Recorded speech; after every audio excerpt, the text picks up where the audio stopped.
किसी ने बड़ी अच्छी बात कही है कि अगर किसी को बदलना है तो उसे तोड़िए मत, समझाइए। नमस्ते। मैं हूं राहुल और आप देख रहे हैं मेरा रुख का मैनेजमेंट ज्ञान। एक मछुआरा देर रात एक सेठ के बाग में बने तालाब में मछलियां चुराने पहुंच गया। सेठ के घर में सभी सो रहे थे। मछुआरे ने तालाब में जाल फेंका। इससे हुई आवाज सुनकर सेठ उठ गया। वो सेठानी से बोला, क्या तुमने कोई आवाज सुनी? सेठानी बोली, हाँ, ऐसा लगा जैसे किसी ने पानी में कोई जाल फेंका हो। सेठ चिल्लाया, जरूर कोई मेरे तालाब में मछलियां चुरा रहा है। उसने नौकरों को तालाब की ओर दौड़ाया। घर से आ रही आवाजें मछुआरे के कान में भी पड़ गई। वो जाल समेटकर भागने लगा। तभी नौकर तालाब के पास पहुंच गए। वे चोर को देखने लगे। उनकी दृष्टि पेड़ के नीचे एक ध्यान मुद्रा में बैठे एक सन्यासी पर पड़ी, जिसने सारे शरीर पर अपने भभूति मल रखी थी। दरअसल मछुआरा भागने का मौका न मिलता देख वहां पड़ी राख को अपने शरीर पर मलकर ध्यान की मुद्रा में बैठ गया था, जिससे वे लोग धोखा खा गए। ऐसा हुआ भी, और नौकर उसे सन्यासी समझ बैठे।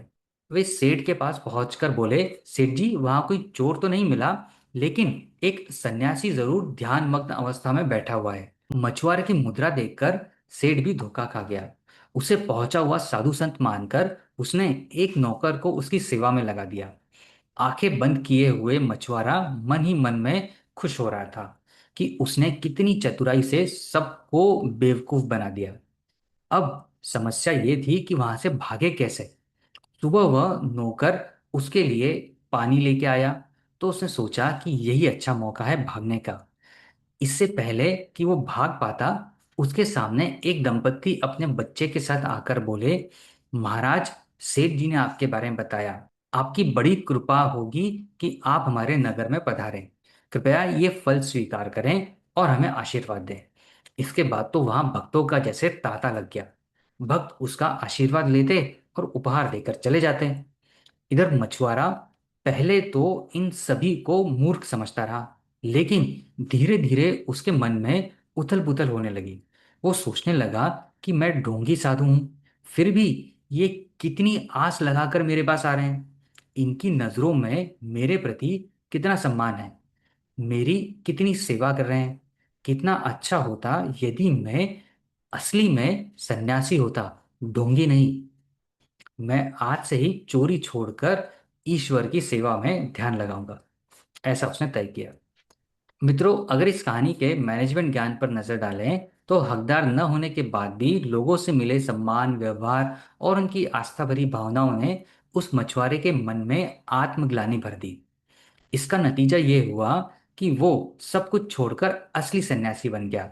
काश ऐसा सभी ढोंगी सन्यासियों के साथ होता तो कितना अच्छा होता। यानी वे भी लोगों की भावनाओं को समझकर अपने आप को बदल लेते।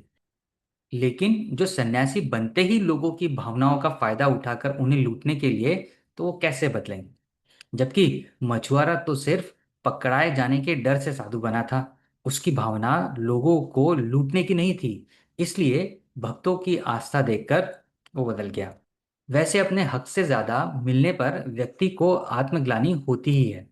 उसे उसकी आत्मा झकझोर के रख देती है और कहती है, यदि तू सच्चा है तो वो बनकर बता जो लोग तुझे समझ रहे हैं या जो उन्होंने तुझे बना दिया है। यही ऊहापोह आदमी के अंदर जुनून भर देती है, और एक दिन वो वैसा ही बनकर बताता है जैसा बाकी लोग उसे समझने लगे हैं। जब व्यक्ति योग्यता न होने के बाद भी मिली जिम्मेदारी को अपने पुरुषार्थ के बल पर पूरा करके दिखाता है, तो इसके पीछे यही भावना काम करती है। यानी यदि आप सकारात्मक तरीके से किसी व्यक्ति को बदलने की कोशिश करें तो वो बदल सकता है। जैसे कि यदि आप सामने वाले के दुर्गुणों की निंदा करने, उसे भला बुरा बोलने के बजाय सकारात्मक तरीके से उसकी तारीफ करेंगे, तो निश्चित ही उसकी आत्मा भी उसे झकझोर के रख देगी। इसे कहते हैं मखमल में लपेट कर मारना। यानी अप्रत्यक्ष रूप से व्यक्ति को उसकी गलतियों का एहसास कराना। इससे आदमी अपने आप को बदलने के लिए मजबूर हो जाता है। तो है ना कमाल का मैनेजमेंट ज्ञान? वैसे हम भी कितने बड़े मूर्ख हैं जो आप जैसे समझदारों को समझाने में लगे हुए हैं। ठीक है ना।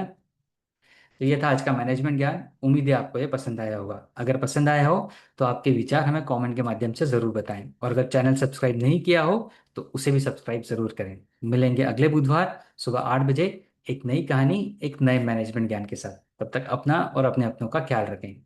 धन्यवाद।